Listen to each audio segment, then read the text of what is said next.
नमस्कार। 14 वर्षीय मुलगा स्कूल बसमधून गाडीतून खाली उतरला आणि रस्ता क्रॉस करताना अचानक असं।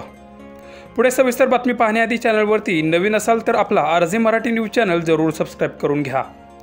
सोशल मीडिया म्हणजे व्हिडिओचा खजिना। बऱ्याच प्रकारचे आपण व्हिडिओ इथे पाहत असतो। त्यामध्ये काही गमतीचे, काही भावुक करणारे तर काही धक्कादायक व्हिडिओ आपण पाहतो। असाच हा व्हिडिओ पाहून तुम्हाला सुद्धा धक्काच बसेल। व्हिडिओमध्ये तुम्ही पुढे पाहू शकता की स्कूल बस रस्त्यावरती उभा आहे।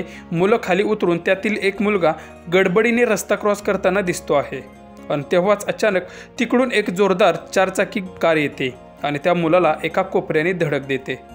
धडक दिल्यानंतर तो मुलगा बाजूला पडतो, पण तो कारवाला मात्र धडक देऊन तिथे न थांबता अजून कारचे स्पीड वाढवून तिथून निघून जातो। त्यानंतर लगेच बाजूचे लोक गोळा होतात आणि त्या मुलाला कुठे लागलं आहे का हे बघतात आणि तिथून उठवून घेऊन जातात।